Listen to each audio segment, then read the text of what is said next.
In a kingdom where beauty was power, love had no meaning. Prince Arian had everything a man could desire, a crown waiting for him, endless admiration, women who smiled the moment he entered a room. But he knew the truth. None of it was real. They didn't love him. They loved the prince. So one night, he made a decision that would change everything. Using forbidden magic, he cast a spell upon himself, one that stripped away everything the world admired.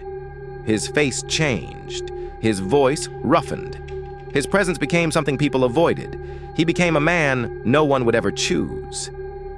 The magic came with one condition. It could only be broken by a kiss, from someone who truly loved him, not for power, not for beauty, but for who he really was. So he left the palace, alone, unknown, and stepped into his own kingdom as a stranger. At first, again, he thought it would be easy. Surely somewhere in his kingdom, there was someone capable of real love, but he was wrong. The noble women who once admired him turned away in disgust. The same people who praised him mocked him now. Doors closed, voices laughed, eyes judged.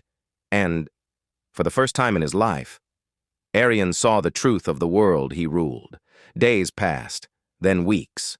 Hope began to fade, until one night, he heard a voice. "Are you all right?" He turned and saw her. She stood in the shadows, simple clothes, barefoot, eyes soft but tired. A slave girl, no fear, no judgment, just concern.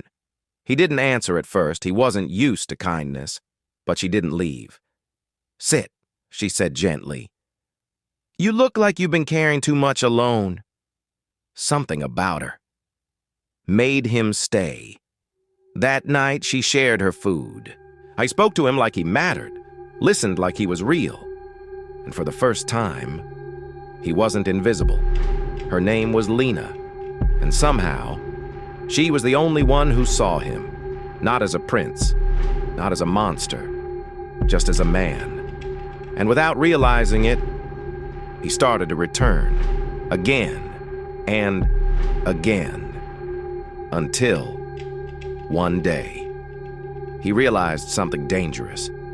He didn't want to leave her, and for the first time since the curse began, hope returned. Because maybe, just maybe, she was the one.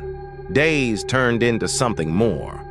What started as quiet conversations became something deeper.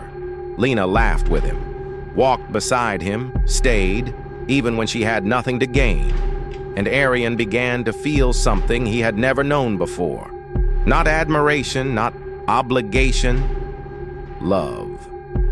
But with it came fear.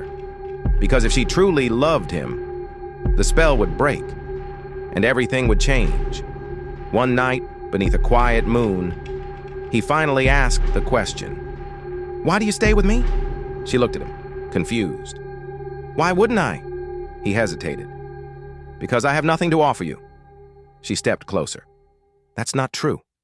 Her voice softened. "You listen. You care. You see me."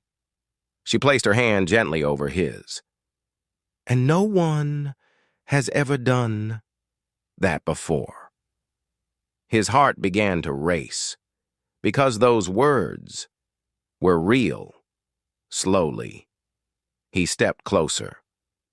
"Like if I told you, I'm not who you think I am," she didn't pull away, "then I would still choose you."